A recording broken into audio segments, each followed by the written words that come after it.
Hello guys, तो आज हम जानेंगे कि स्टैटिक मेथड क्या होता है पाइथन के अंदर। ठीक है, तो उससे पहले हम क्या करेंगे, प्रैक्टिकल ना करके थोड़ा थ्योरी पे ध्यान देंगे। ओके, फिर उसके बाद हम क्या करेंगे, प्रैक्टिकल करेंगे। लेकिन उससे पहले आप सब्सक्राइब कर दो। 50 सब्सक्राइबर हो चुके हैं, 100 कर दो जल्दी से। ठीक है, तो व्हाट इज स्टैटिक मेथड। ठीक है, तो a static method is a method that belongs to a class rather than any instance of the class. ठीक है, वो क्या करता है, जो मेथड होता है क्लास को बिलोंग तो करता है लेकिन उसके इंस्टेंस को बिलोंग नहीं करता है। मतलब वो उसके इंस्टेंस को एक्सेस नहीं कर पाता है और मॉडिफाई नहीं कर पाता है। ठीक है, static methods are defined using the static method decorator. जो स्टैटिक मेथड होता है उसे डिफाइन करने का एक तरीका होता है कि उस मेथड के ऊपर स्टैटिक मेथड डेकोरेटर का यूज कर लो। ठीक है, अब इसके कुछ की पॉइंट है जो कि बेसिकली दो ही है main. Belongs to the class, class से बिलोंग होता है। इसका मतलब है कि static method belongs to the class itself and not to any specific instance. ठीक है, वो क्या करता है, क्लास से बिलोंग तो करता है लेकिन क्लास के इंस्टेंस से बिलोंग नहीं करता है।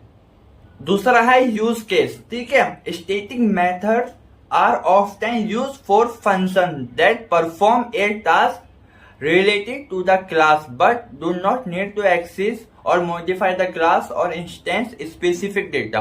बेसिकली क्या है कि हम उसे वहां यूज करेंगे कि जहां पे हमें कुछ टास्क परफॉर्म कराना है क्लास के अंदर ही, बट हमें किसी भी इंस्टेंस की जरूरत नहीं है। हम नहीं चाहते हैं कि हम किसी भी इंस्टेंस के डेटा को क्या करें, मॉडिफाई करें। थोड़ा अब इसे प्रैक्टिकली देख लेते हैं। तो मैंने यहाँ पे एक मैथ नाम का क्लास बनाया है। उसके अंदर मैंने 3 मेथड डिफाइन किया है। पहला मेथड क्या है, कंस्ट्रक्टर मेथड। ठीक है, इसके अंदर मैंने क्या, सेल्फ ए और बी करके आर्गुमेंट पास किए हैं।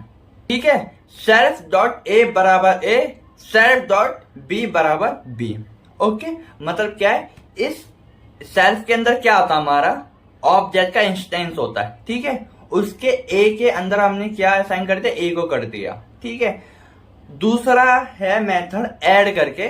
ठीक है, जिसमें सबसे पहले मैंने प्रिंट कराया नॉर्मल मेथड, फिर मैंने क्या रिटर्न करवाया, self dot a plus self dot b. ठीक है, तीसरा मैंने मेथड बनाया मल्टीप्लाई या फिर स्टैटिक मेथड, जिसके अंदर मैंने सेल्फ असाइन कर दिया है, मतलब ऑब्जेक्ट का इंस्टेंस असाइन कर दिया है।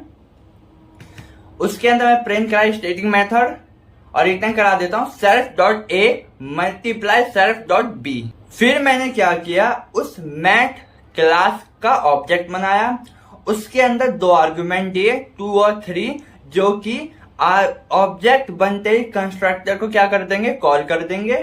ठीक है, फिर मैं प्रिंट कराता हूं किसे, जो ये चीज हमें क्या देगा, रिटर्न देगा, object dot add and object dot multiply. ठीक है, तो यहाँ पे कॉमन चीज क्या है, तो यहाँ पे आप कॉमन चीज देख सकते हैं कि मैंने ऐड मेथड को भी सेम तरह से कॉल किया है और मल्टीप्लाई मेथड को भी सेम तरह से कॉल किया है जैसे हम ऑब्जेक्ट में करते हैं। ठीक है, उप्स कॉन्सेप्ट में करते हैं। ठीक है, अब ऐड वाले के अंदर हमने सेल्फ असाइन किया है, मल्टीप्लाई वाले के अंदर भी सेल्फ असाइन किया है। ठीक है, इसके अंदर हमने प्रिंट करवाया और इसके अंदर भी प्रिंट, भले ही वो अलग अलग है लेकिन प्रिंट करवाया। रिटर्न हमने कराया है self dot a plus self dot b. यहाँ पे भी हमने करा रखा है self dot a multiply self dot b.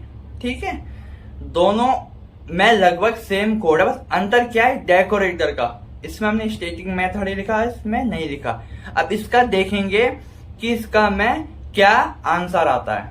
ठीक है, तो इसका जो आंसर हमें आना चाहिए वो आएगा हमारा एरर। क्यों, अब मैं दिखाता हूं क्यों। हमने दोनों मेथड को सेम ऑब्जेक्ट से कॉल किया और सेम तरीके से किया, लेकिन यहाँ पे कमाल जो होता है वो होता है स्टैटिक मेथड का।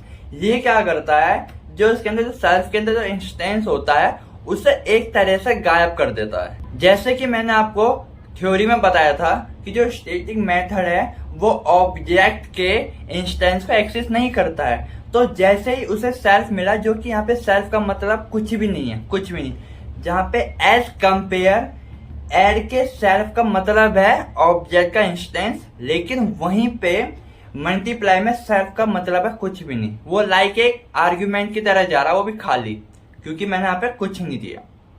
ठीक है, फिर उसके अंदर वो क्या करता है, वो उस इंस्टेंस के अंदर ए को देखने की कोशिश करता है, जो कि हमने असाइन किया था कब, जब हमने कंस्ट्रक्टर बनाया था। ठीक है, तो जब उसे सेल्फ ही नहीं मिला तो ए कहां से मिलेगा, जब उसे ऑब्जेक्ट का इंस्टेंस ही नहीं मिला तो ए कहां से मिलेगा। तो मैं आपको यही समझाना चाह रहा हूं कि अगर आपने स्टैटिक मेथड डेकोरेटर का यूज करके एक स्टैटिक मेथड बनाया है तो ये भूल जाओ कि आपको ऑब्जेक्ट का इंस्टेंस का एक्सेस मिलेगा। अगर ऑब्जेक्ट में, ठीक है, आप कोई भी डेटा डालेंगे या फिर ऑब्जेक्ट के इंस्टेंस के अंदर कोई भी डेटा डालेंगे तो आप उसे स्टैटिक मेथड के अंदर एक्सेस नहीं कर सकते। ठीक है, तो इस वाले केस में हमें क्या करना पड़ता है, इस मल्टीप्लाई वाले में, ठीक है, हमें दो आर्गुमेंट पास करने पड़ेंगे, ए और बी। ठीक है, और यहां पे भी हम क्या करेंगे, ए और बी, और यहां पे भी हम क्या करेंगे, ए, मतलब ए नहीं, 2 और 3, जो जिसे भी हमें मल्टीप्लाई करना है। ठीक है, फिर उसके बाद हम इसे चला देंगे तो आ जाएगा स्टैटिक मेथड 6, मतलब ये हमारा चल गया।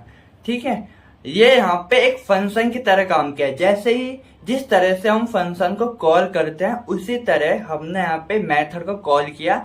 जिस तरह से हम फंक्शन के अंदर आर्ग्यूमेंट भेजते हैं उसी तरह हमने यहाँ पे स्टैटिक मेथड को आर्ग्यूमेंट भेजा है। ठीक है, तो अब एक बार रिवाइज कर लेते हैं। स्टैटिक मेथड वो मेथड होते हैं जो क्लास के अंदर होते तो हैं, लेकिन वो क्लास के इंस्टेंस को एक्सेस नहीं कर सकते, उनके डेटा में मॉडिफिकेशन नहीं कर सकते, जैसे कि अभी हमने प्रैक्टिकल में देखा था।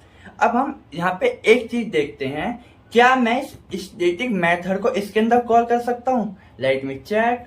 तो हम क्या करेंगे, रिटर्न से पहले एक प्रिंट तो करा लेंगे। ठीक है, ओके, प्रिंट कराते हैं। हम यहाँ पे लिखते हैं सेल्फ डॉट मल्टीप्लाई। ठीक है,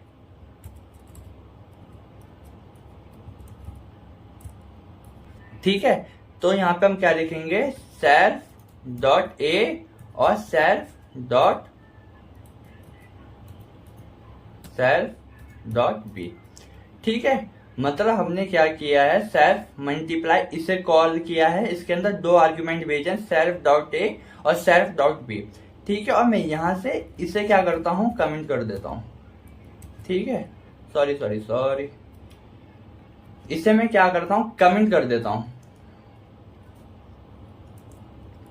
कमेंट करेंगे कैसे, यहाँ पे हैशटैग लिख देंगे। ओके, कमेंट हो गया आपका।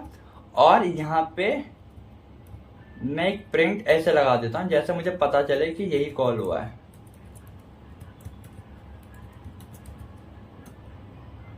ठीक है, अब मैं क्या करता हूं, इसे चला के देखता हूं। तो देखिए, हम नॉर्मल मेथड के अंदर मैंने स्टैटिक मेथड को कॉल किया था, जो कि ये रहा।